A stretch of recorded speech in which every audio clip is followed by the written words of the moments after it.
All right, let me introduce myself. I am Karen Lazan, the District 2 Advanced Training Committee Chair. And again, I thank you for coming. I'm thrilled to have two contest experienced instructors tonight, Teresa Lindahl and Baxter Kent. Teresa began her Toastmasters journey 4 years ago and has served the district as an area and division director. This year, she is serving in the capacity of recognition coordinator. She is very passionate about equipping and supporting Toastmasters to be successful. Baxter has been in Toastmasters since 2009 and has held nearly every leadership role in the district, including District 2 Director in the 2019-2020 year, and is the current editor of Starburst, and is also the district historian, plus a few more roles, I'm sure. So with the vital basics, communication and coordination, please join me in giving a warm welcome to distinguished Toastmasters, Teresa Lindahl and Baxter Kent. So glad you're all here tonight and in a warm place with the rain, and I'm going to share screen so we can begin. This title came about because of really all the communication that's involved and all of the coordination to put on a contest. It takes quite a bit, but when you get a real grasp of it, it's not that difficult. It just requires teamwork. There isn't a lone ranger in this process. We really are to pull together as a team, and each person has a very important part. There's 3 possibilities if you're here to learn more about the club level or to pass it on to your clubs as an area director. You can simply vote, have the clubs vote, or just send a contestant to the area contest. Another choice is having a competition. It's a little less formal, recruiting your team within your club, or choose to have a contest, which will be very similar as to the area, division, and district. The recruiting of judges would be from another club or your contest, or you can have a combined one as a possibility with another club. So we'd like to show you some more details and a timeline as well, so you can see how you can combine a few clubs, a few areas, and how you can really make that into a really successful contest.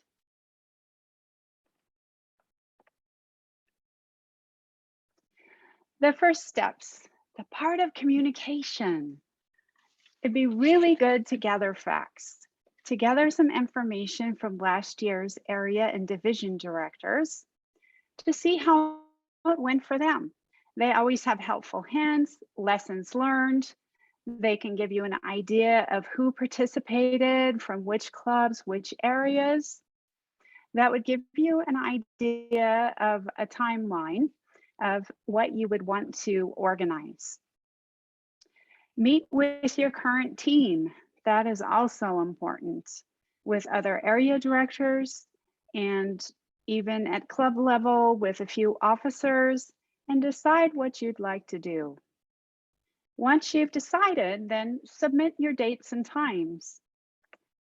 And you would like to have this done so that the next officer, if it's an area director or division director, has this information. Make sure to communicate, coordinate that so that they're not guessing when your contest is.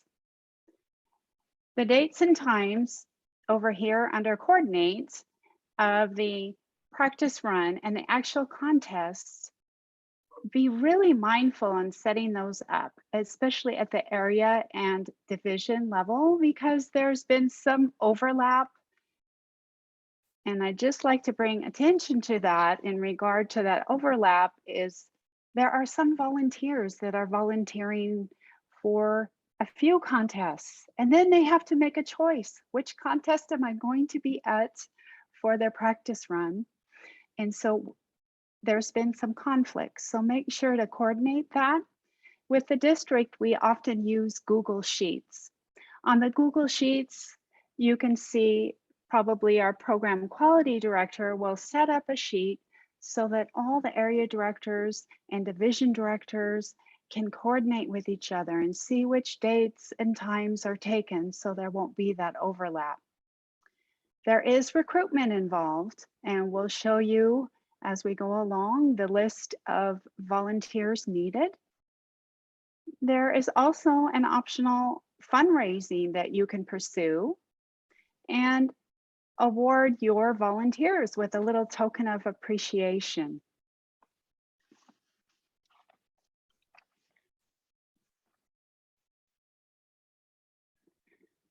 In your planning, there may be a Toastmaster that isn't an area director or part of the district that would like to earn a leadership project by being your chair. This can be a possibility, and they can earn one of the Pathways projects, and Karen will later provide that resource of some possibilities. This would not be you as an area director using it for a project, because this is part of your responsibility of putting on an area director area contest. This is a sampling. It's a little crop to fit on the screen for you of a fundraising letter that's put together every year for the district director. When you're pursuing fundraising of a store like Fred Meyer, Costco, Trader Joe's, you'll want to bring this letter with you, and we will have this resource available for you as well.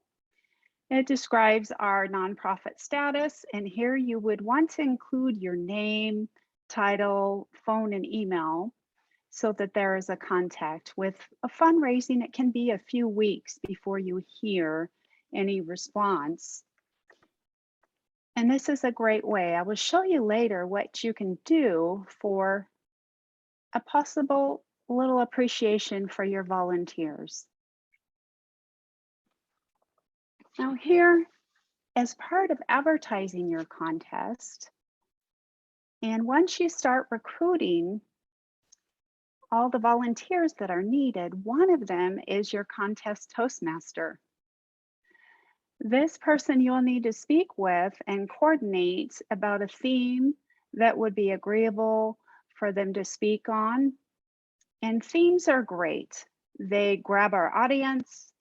When we submit this in the third box over there to Starburst, it draws attention to other fellow Toastmasters. I wonder what that contest is about. So it's a great way of advertising to have a theme that more makes it your contest more unique, grabs their attention. Once you decide on the theme, you'll want to get the rest of those details together and include it to be sent to Starburst. And also we have for our district a public relations manager, Deep Paknikar, and you can see her email there. So she is in charge of getting that dispersed either through our Facebook chair, and we have a couple other, we have a YouTube coordinator and LinkedIn. And since we're on the subject of Starburst, Baxter, could you enlighten everyone with some more specifics on an ad submission? Sure. So every week, the Starburst gets published on Monday at 1 p.m. To get published in that edition, I need all of the information about any of your events by 5 p.m. Friday. That allows me time to actually go through the email, make sure I have all the information correct and edited appropriately to put in the Starburst. As much information as you can provide about your contest, the better. Otherwise, I make it up for you, and it may or may not fit your particular contest. Teresa. Thank you, Baxter. Very important tip. Our next slide is actually on your planning. This is just an example. The judges listed here are definitely the minimum number that you need. You have 5 voting judges at club and area level. When you move on to division, you add 2 more, total of 7. There is an additional tie-breaking judge that's appointed by the chief judge. You have 2 ballot counters, and it's really great on the Zoom end to have 2 handling that, a host and co-host. There's other flexibility there at the top. There's a few, from this example, there were 3 area directors that put on their area contest. They divided up all the tasks. They even spoke at certain points of the contest. This could also be done by a chair, someone outside of an area director that, as I previously mentioned, wants credit for a leadership project in Pathways. Also recruiting a chief judge and a contest Toastmaster. You know, Teresa, speaking of chief judges, it's really great if the chief judge is recruited as early as possible, because the chief judge, part of their role is actually to help recruit judges, especially the tie-breaking judge. That is such an important role, and the only person who knows who that tiebreaker judge is the chief judge. Thank you, Baxter. Very important points to be informed about, and to let your chief judge do his or her job in the contest. It's also very important to keep your judge's identity as anonymous as possible. I know it's not always easy to do, but this sheet would not be good to send out to every volunteer on the list. So just as a pointer along the way to keep your judge's identity as anonymous as possible, separate emails to them than the other volunteers.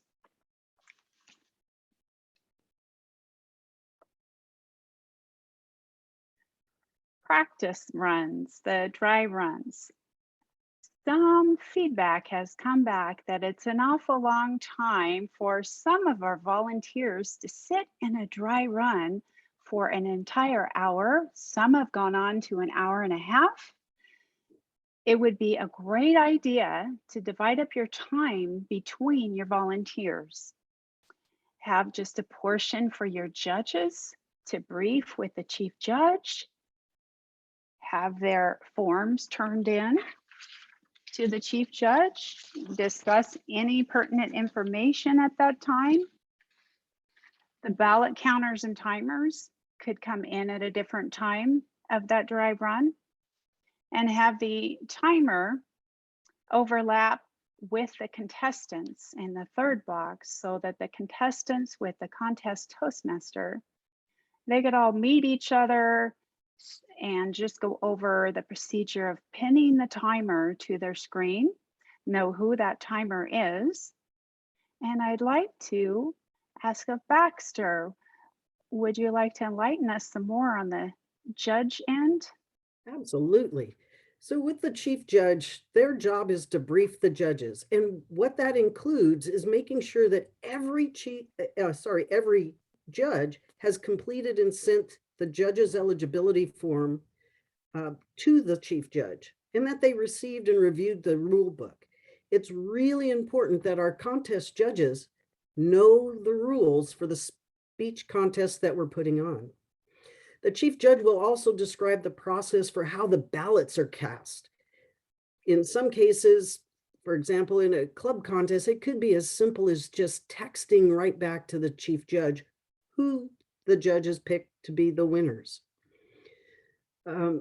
There's a brief review of the ballot form. Now, I've been in judges' briefings where the chief judges said, it's up to you to figure out how to pick the winner. That's your job. But there's a ballot form, and many of you were in Lee's presentation yesterday. There's a reason for that ballot form. It provides a guideline for picking the winners of the contest. Now, the additional thing that the chief judge tells judges also is to ignore the timer. The timer can be seen on our screens, and so you can't really position yourself in the room to not see the timer. But as judges, you cannot pay attention to the timer. That's up to the chief judge to figure out with the timers if somebody has gone over time or not. And if they've seen a contestant speak before, they're to ignore any previous speeches they've ever done and only judge what they see during the contest. Additionally, the chief judge will describe how the process for lodging a protest, and the only people who can lodge a protest is judges and other contestants. Then they allow some time to answer questions that the judges might have and ensure that the judges understand they're not to tell anybody that they are a judge. Now, the ballot counters and timers. This should also include instructions for how the rolls are performed, that they've got the timing lights. In real person time, we used to have lights. The indicators for how the timing works so that they can go off and help the contestants know what to look for. And understanding that there is a timer's script that they should read so that it's clear what the instructions are about timing. And not within the within the framework of a contest, there are at least 2 timers. And the reason for that is so that if one timing device fails, another timing device is there and available to be able to pick up the timing in case another one fails. One or both of the timers can go to the contestants briefing. That's totally up to the chief judge and the Toastmaster on what they expect there. Back to you, Teresa. Thanks, Baxter. Here are some of those forms that Baxter spoke about. The contestants have 2 forms. You all viewing this are ahead of the game, learning this, that one is going to be sent to the chief judge and one will be sent to your contest Toastmaster. For your judges, there is this first form sent to the chief judge. And during the contest, this is the ballot. And you can take a look at that a little bit closer and get a better understanding of what they're to judge in these categories. Timers, here's their record sheet, has the instructions. The ballot counters also have a tally sheet. Teresa, if I could interject something real quick. Sure. The chief judge does have a tool on the Toastmasters International website to check, or actually let me back up. Not the chief judge of the contest, the district chief judge, as well as area directors and division directors, has a tool on the Toastmasters International website to certify that contestants are eligible to speak. Yes, thank you for bringing that out. That is true. And that's helpful to have that. The contestants' qualifications, if you look in the rule book, you'll see that they need to be a paid member of a club in good standing, meaning 8 members or more, and complete levels 1 and 2 of a path and pathways. If they're an older Toastmaster, it's perfectly acceptable with the 6 speeches from the Competent Communications Manual as well. They will qualify. There is one exception in this selection of qualifying as a contestant if they're a part of a newly chartered club. And that is established less than 1 year before the club level contest. they can compete without having levels 1 and 2 finished. The judge's qualifications has a little step more, that they have to at least have been in Toastmasters for 6 months, complete levels 1 and 2 of any path, or the 6 speeches out of that old manual. Teresa, Yes. Dale asked, when must a contestant have completed level 2 before the contest? Is it right before the club contest? I am reading. Baxter already answered it. Yeah, you answered it in chat. Yeah. Goodness, So anytime before the contest starts. And Peter, you have your, I'm sorry. Before the club contest starts. Yes. And Peter has his hand up. Yeah, this also concerns eligibility. With the recent change to level 1, is there going to be, or could there be an impact to what you need to qualify in order to be a contestant, since you now have more speeches required just to complete level 1? You're correct. There's now 5, right? In the new level 1. And as far as the rule book, it carries us through 2022, and it still says levels 1 and 2. It does, but Pathways changed after that was published, and that's why I asked. The rule book that's published is the one that carries through regardless of any other changes that happen. Okay. When I they, think they'll make Yeah. those other changes potentially in the next rule book. Right. That's why, 'Cause that level way it's 1 consistent in a level playing field. Yeah, level 1 actually has 6 speeches because it also has the evaluation and feedback project that's 2 speeches. And that's the only reason I bring that up. Right. It has 5 now. The new one is 5, not 6. It's 5 projects, but 6 speeches, I believe. It's four projects. Oh, 4 projects? Yeah. Okay. Yeah. Thank you for the question. Yeah. And Marie asks, so it doesn't have to be registered in TI. So the 2 levels, I think that they do have to be registered in TI. Yes. I believe the the certification eligibility tool takes a look at that. Mhm. Well, you definitely want your VPE on the job to That's submit right. those awards. And then also one more question from Marie. Teresa, Okay. did you say they must be members for 6 months, the contestants? Judges, The judges, okay. not the contestants, the judges. This next slide is a contestant sheet. You can use Google for this, or if you have another platform that you prefer, but you want it to be interactive, live time with those that you share it with.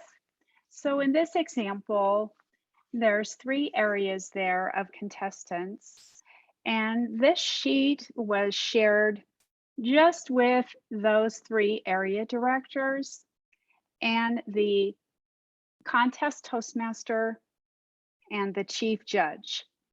It isn't something some of these sheets are just shared with who needs it, possibly the division or the trio too, but we're not like sharing it with everyone.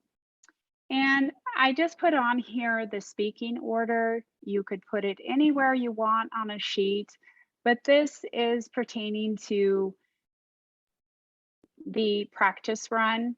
At that time, you can have your contest Toastmaster draw the speaking order and have that set up.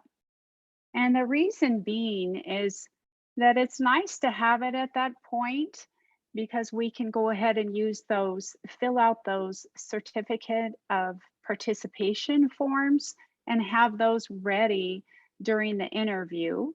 which I'd like to show those to you. So Teresa, before you go Get on, there. if you could Yes. go back one slide real quick, I want to Yeah.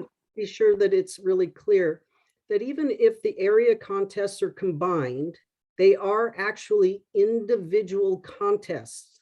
So the speaking order is within each area. So if there's a total of 6 contestants, then it's the speaking order for area 44 is as an example for what you're displaying right now. And it's a speaking order for area 45. It's not a speaking order for area 45, 46, and 44 altogether. The speaking orders have to be separate per area. Yes, thank you. Yes, that speaking order is for each area or at a division contest, the speaking order. Thank you, Baxter. This next slide was put together by a Zoom tech, and the purpose of it was just to, at a glance, know you don't see anybody in the name column, but in the main room were those that were the chair or responsible for the contest, as well as your Zoom host and co-host. To simplify it, if you have your Zoom host create 2 rooms, you can have one of them as the judge's room and one of them as your contest Toastmasters room. There are some that like to keep the ballot counters and timers into a separate room, so that is totally up to you in organizing that. During the contest, this last section at the bottom, for ballot counting, the chief judge, ballot counters, and the contest chair would go to that room after all the judges have submitted their results. They're tallying up the ballots. The contest chair is there to then put them on the awards, the certificates, and have them ready. So then there's no communicating by phone or email or text. Everyone is just right there in that breakout room to gather the information together. This is a basic timeline. And the point overall that I wanted to bring out is that this could be 2.5 hours just for 5 contestants. Sometimes briefings have varied a little bit, 45 minutes before the start time, but basically it's safer to stay on that 45-minute mark because of technical glitches, somebody new, different things that arise that are not predictable and you don't plan on it. So 45 minutes is a really good amount of time. An hour is totally safe. And with your start time, you can see here, you've got either a chair or possibly your area director welcoming everyone, welcoming the dignitaries. That could be division, area division, trio members, past district directors, and you would be introducing the Toastmaster. You would want to get a nice introduction from your contest Toastmaster and then pass that to them to then begin. They can talk about the theme at that point. They can welcome everyone, go over some basic rules in being online, and go into more of the timing and confirming with the chief judge. And some from one of the timers will read that script on the form. And the contest begins then. At that point, the speaking order will have been drawn for each area with the Toastmaster. And a general pattern is to allow a minute silence after each contestant. After you've completed one area, like this example of 41, there would be We say 2 minutes, but it's however long it takes for those judges to submit the ballots to the chief judge. So that 2 minutes may not be in stone, just so you know ahead of time. And then the contest Toastmaster will need to make it clear this concludes Area 41's contest, and we now begin Area 42 speech contest.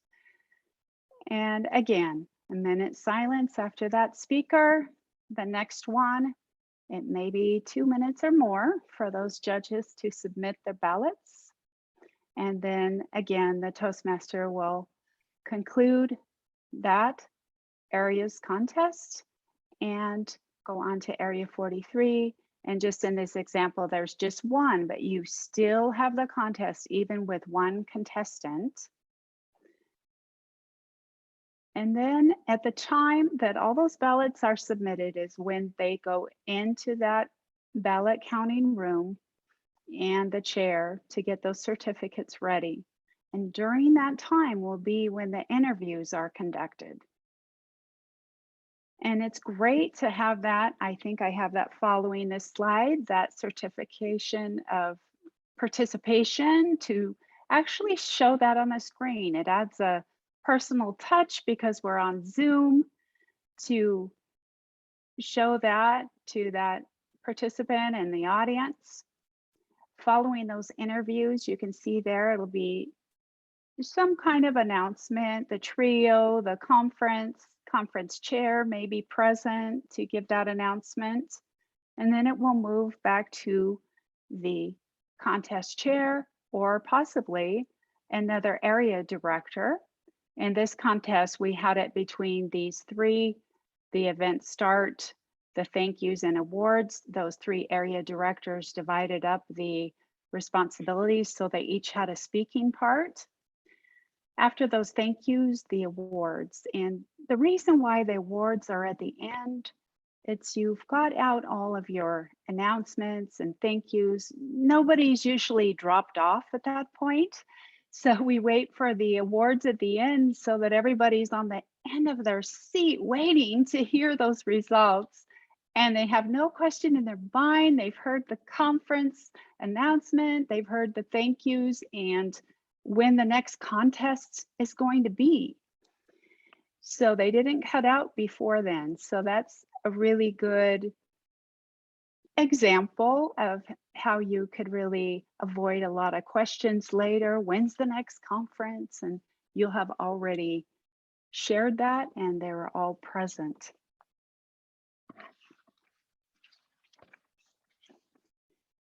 I wanted to elaborate a little bit more with the Contest Toastmaster. There are a few apps that can be used to draw that speaking order. There's Wheel of Names, or you can go to your app and see like a color wheel with pie wedges of different colors that you can actually put the contestant's name on each one and make that wheel spin and have your contest Toastmaster bring the speaking order that way. Or we have still had, I know last year, they did actually put it in a box, everyone's name, and the Toastmaster in front of the contestants pulled out a name one at a time. So whatever method you would like to, your Toastmaster would like to use is perfectly fine. Now, the day of the contest has arrived for your contestants, and you want them to be able to shine.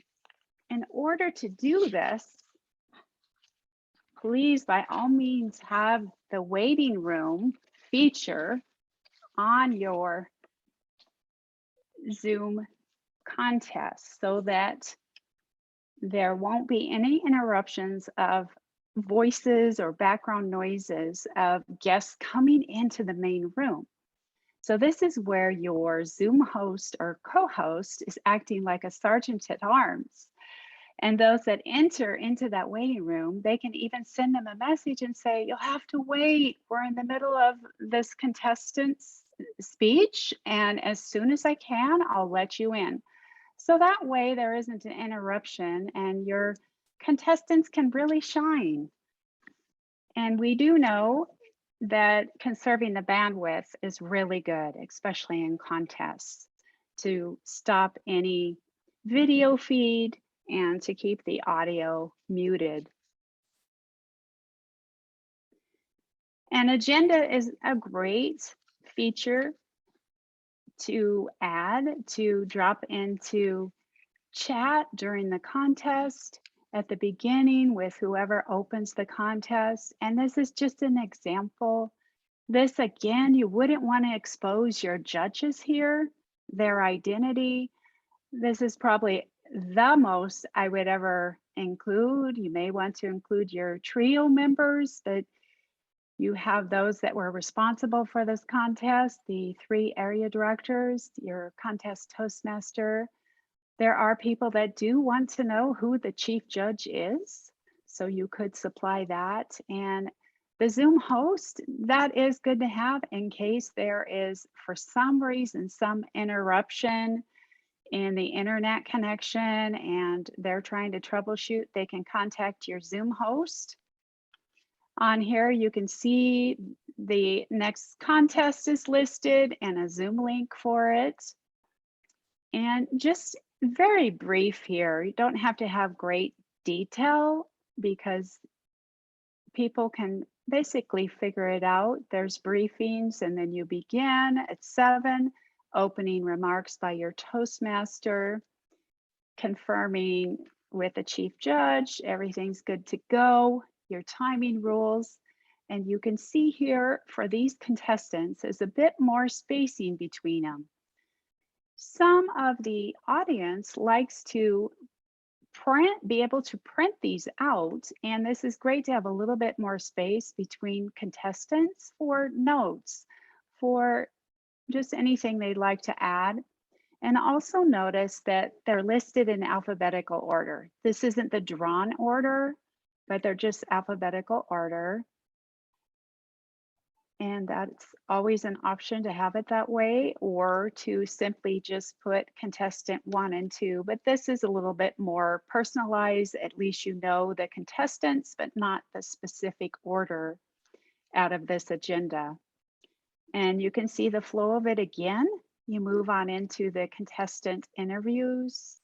Then you go into your announcements and the thank yous, the awards, and then it's time to adjourn.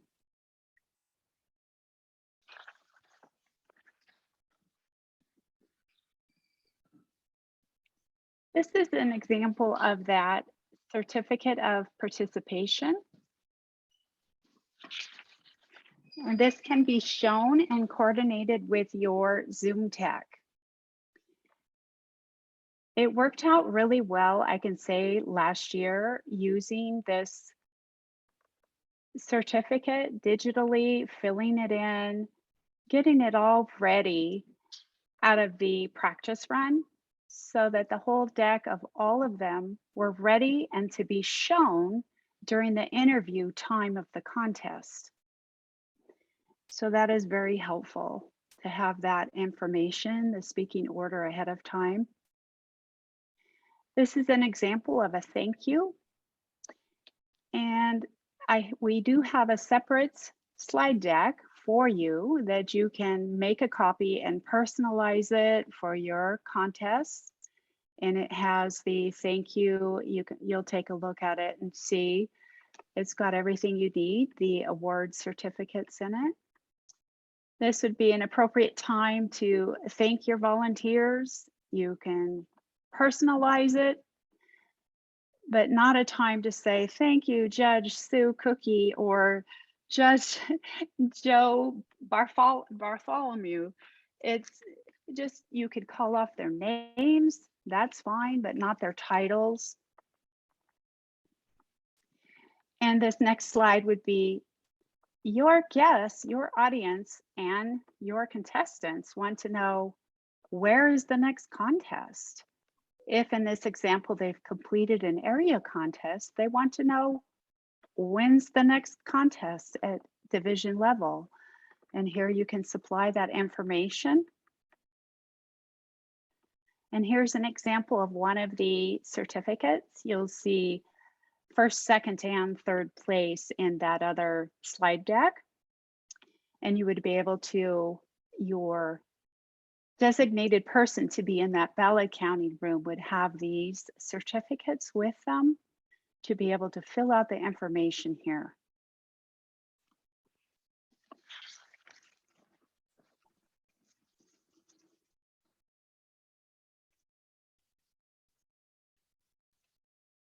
I have a funny little short story for you concerning these certificates and really a rule of thumb.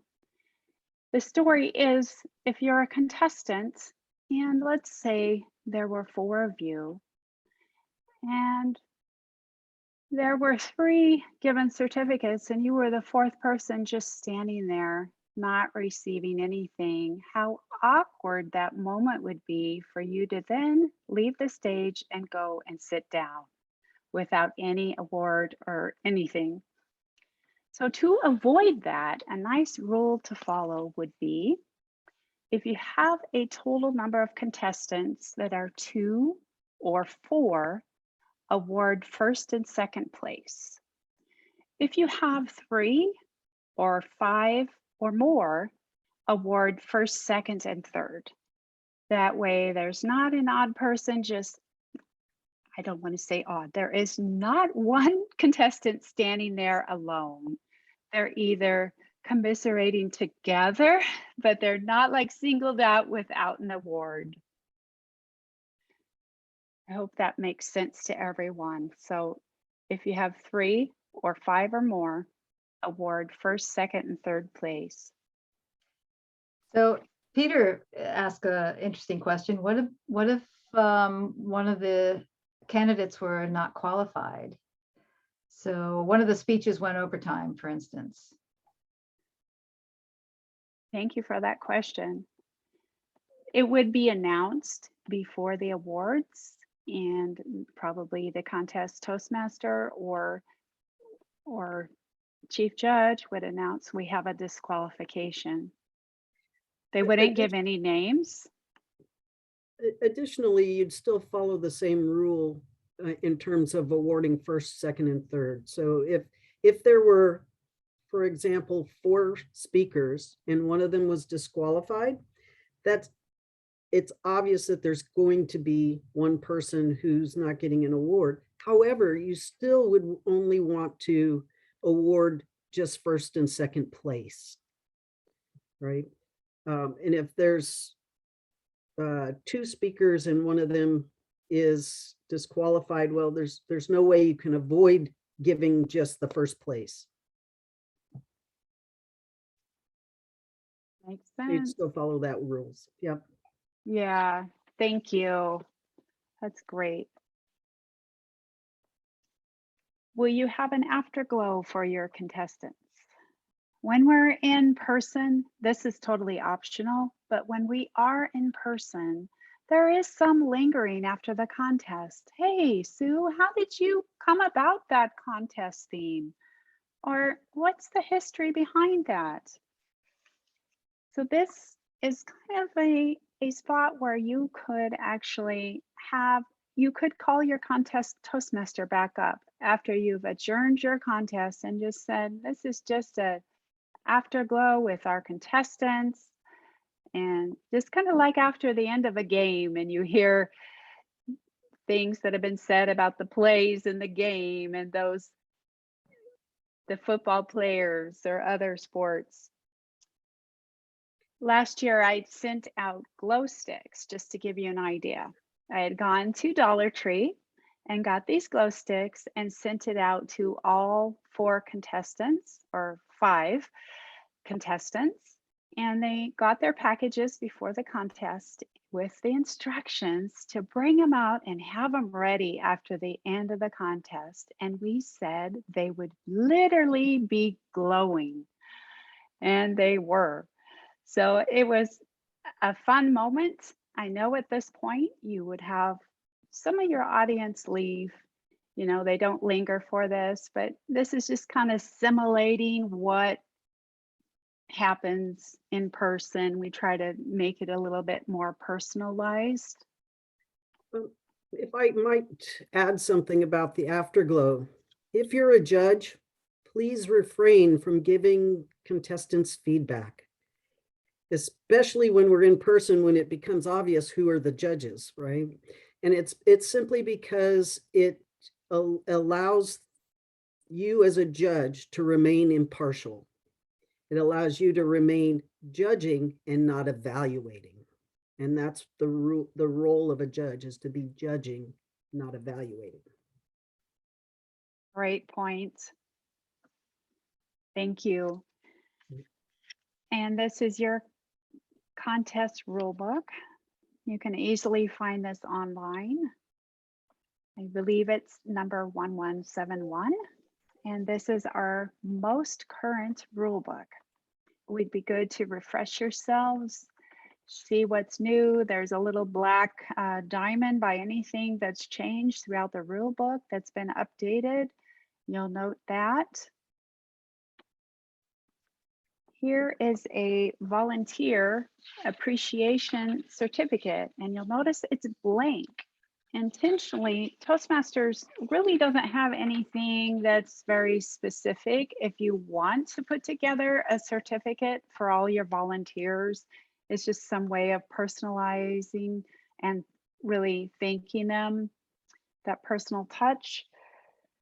You can fill it in as you would like and email that or mail it. And I have one more surprise for you.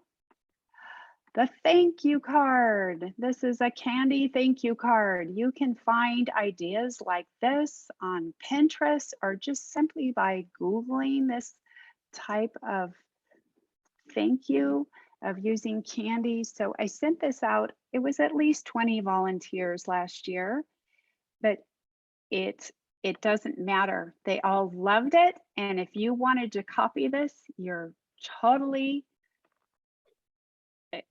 totally acceptable. You can use this and run with it, because I don't think the 20 I sent to will probably be the 20 that you would send to.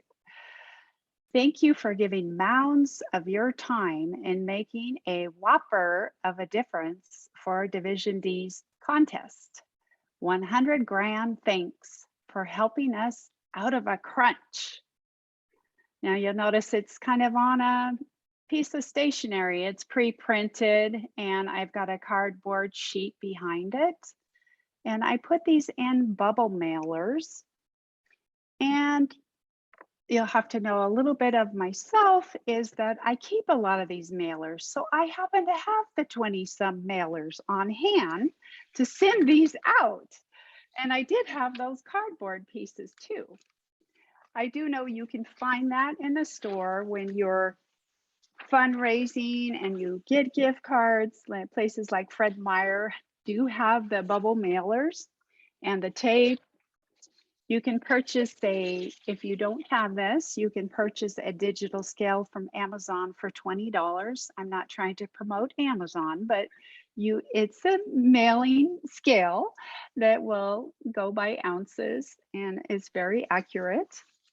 And one more tip, if you have PayPal or can set yourself up with a PayPal account, you can send out all of your surprise packages at a wholesale price using paypal.com/MOS.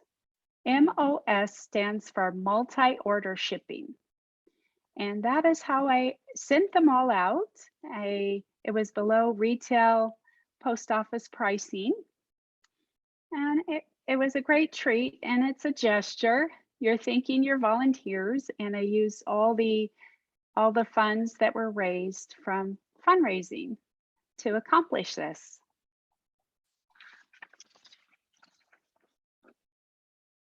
Now we are at the last slide. If you have any questions whatsoever on anything we've discussed, or if there's an area that you would like clarity, you can bring those questions out.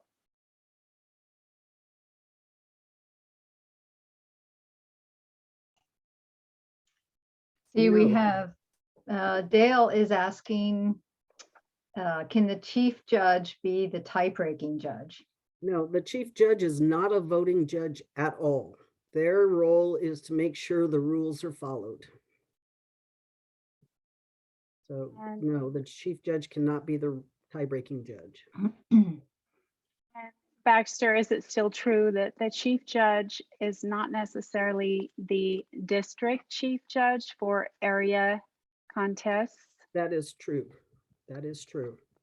Typically, when we had contests in person, it was nearly impossible for the district chief judge to be at every area contest. However, with only 7 divisions, it's much easier for the district chief judge to be at the division contest, and then they're typically the chief judge at the district contest. Thank you. And Peter has his hand up. I have a question that goes back to probably the first slide where you were talking about club contests more than you were area contests. And it's the slide that says a club has 3 ways to advance a candidate. It can select a candidate, or it can have a club contest. But then there was this informal in the middle, and that's where I'd like to know what they would have to do and what, if they have speeches, then I would think they would have to be timed and meet the basic requirements. You So are correct. That was great observation. Go, That I- Baxter. So the difference between competition versus contest. A competition would be much more informal. You wouldn't necessarily have to have a whole bunch of judges.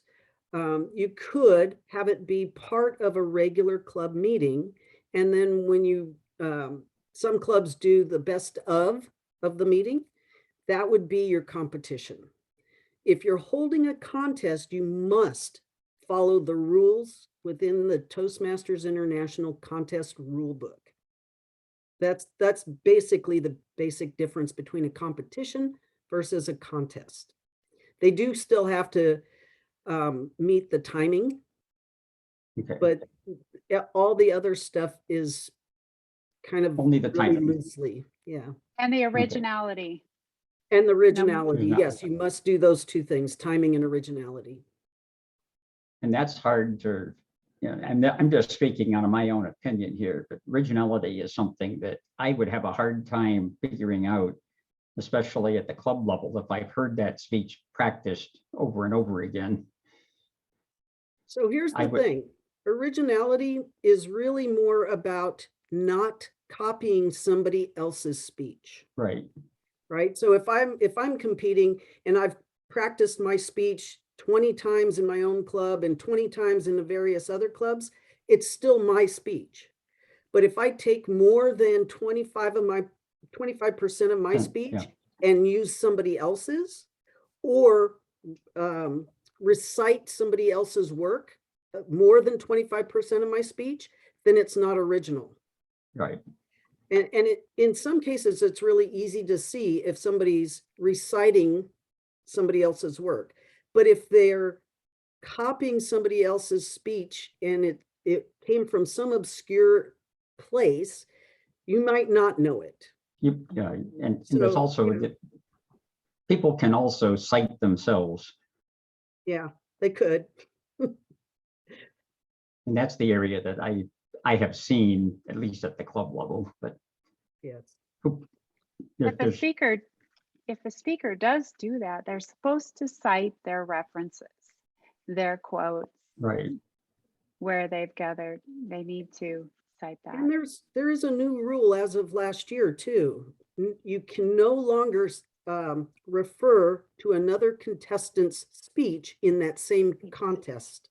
Yeah. So that always was something that interesting that people did. And I, as a judge, I always thought, oh, that's kind of cool that they incorporated somebody else's speech, but now you can't do that. Let's see. Dale had another question. Is it wrong to list the contestants in contest order on the agenda? And the answer is no, it's not wrong at all.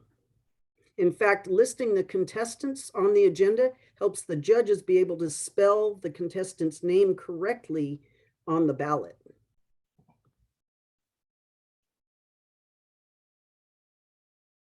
Are there any other questions?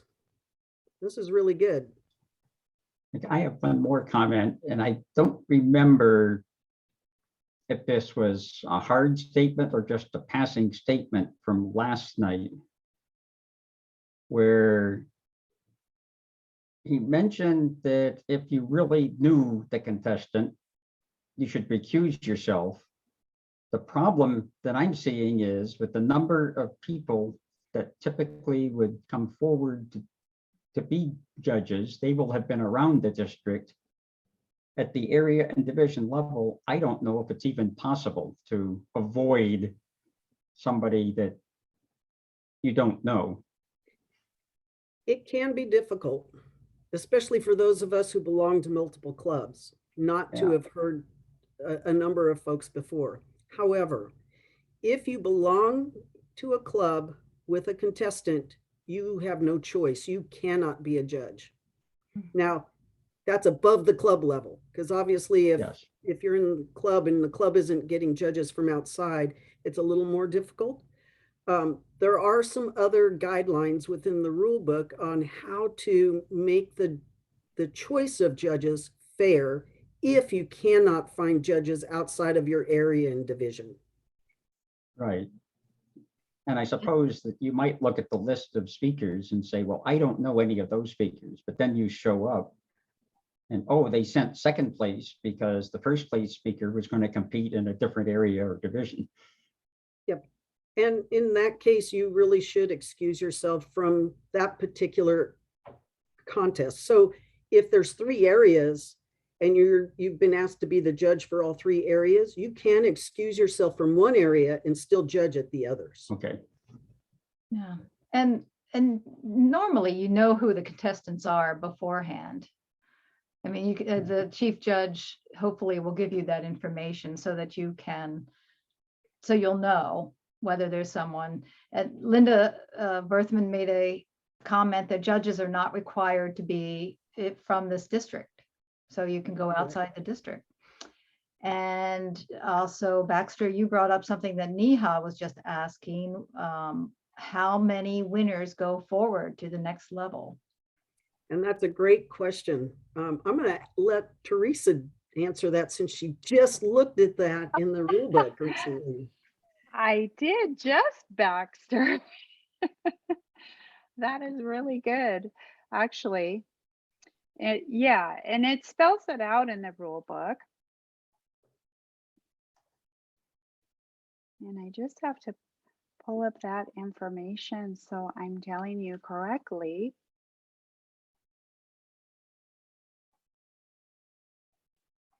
And while she's looking that up, I did put a link to all the resources for tonight, and which does include the rule book is in there, as well as the slide deck and a few other things that are provided.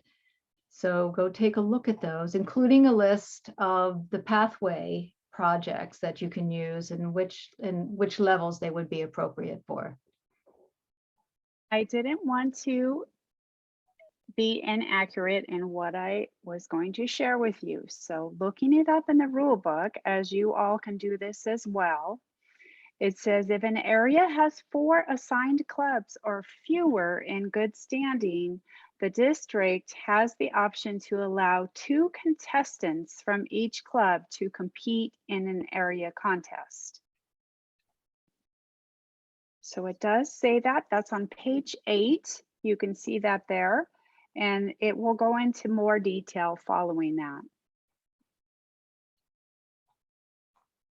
Because we've had some clubs drop off, like, was it Marie that shared, or we had one, or Urzi did, yeah.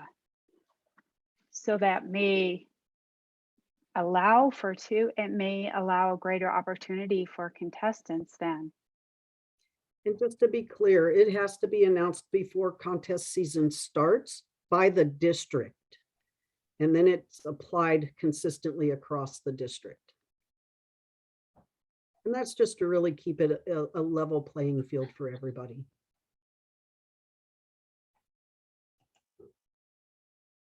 That was a great question. I've got another question on the mechanics of how the contest operates. And I was involved in 3 contests last year. They were similar, but not exactly the same. In one instance, we tried to go off to a different room to do the ballot counting.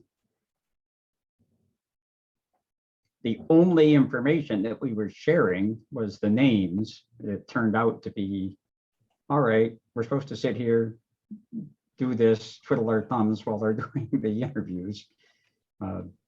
It just seemed, and the other 2, it was simply send the count.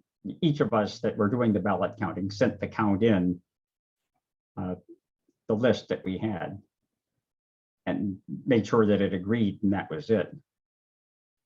The other one has to do with the sergeant at arms function. And this goes back to the live meetings where the speakers would come in, they would give their speech and leave, the next speaker comes in, and so forth.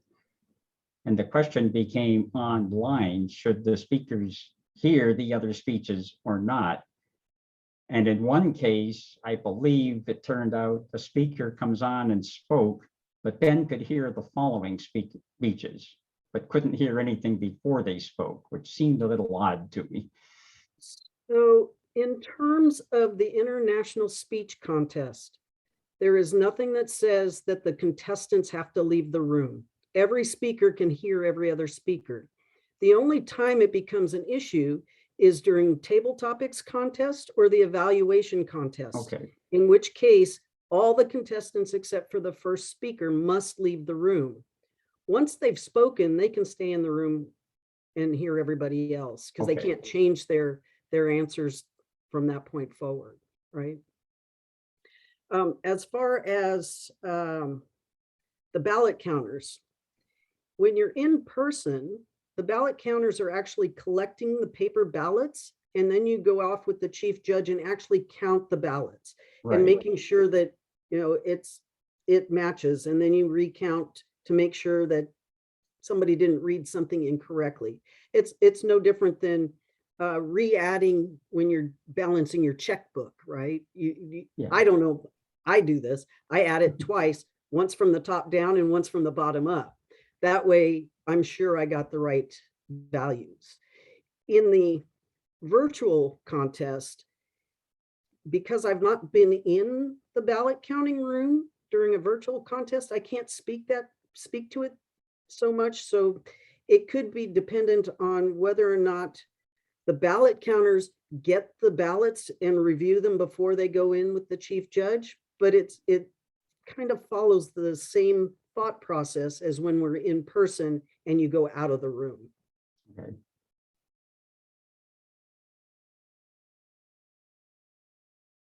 Any other questions?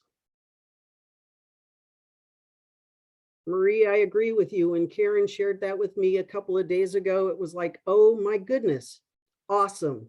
Pathways projects that contest chairs can take advantage of. Yes.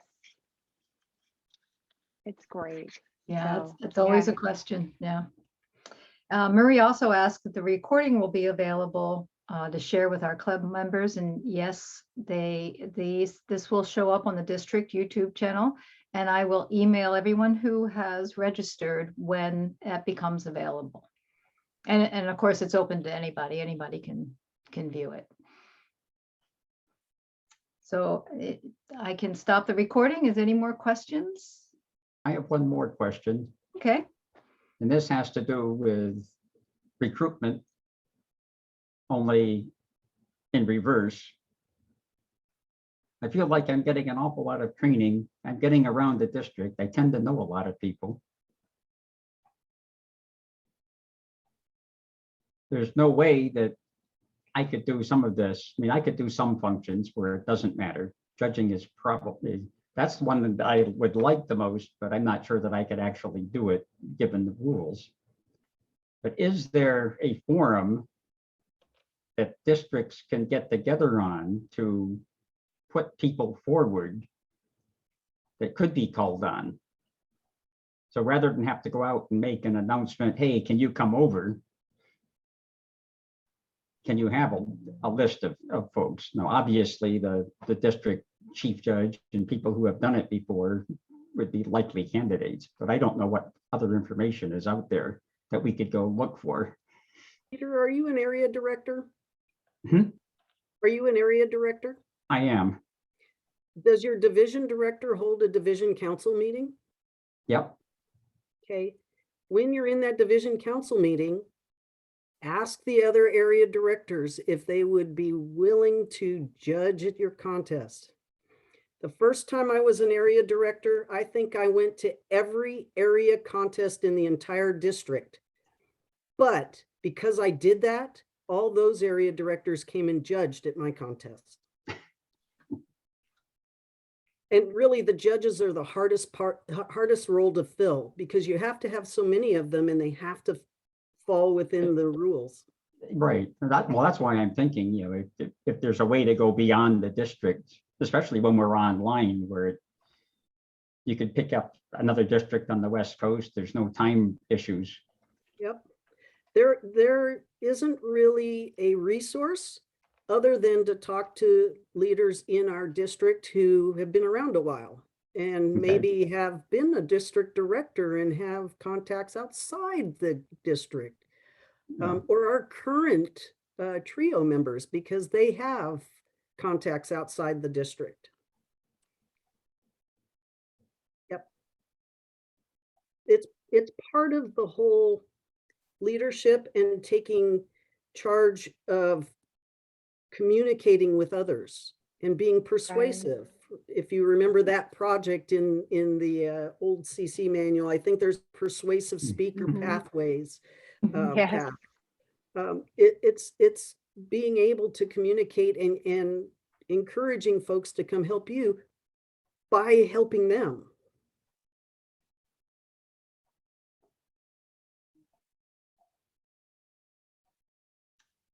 All It'll right. influence a greater amount of Toastmasters, helping them out in their contests, and they help you out.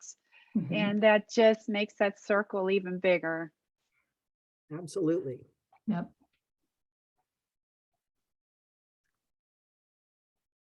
Okay. Well, I want to thank everybody, and we can still have some more questions. I just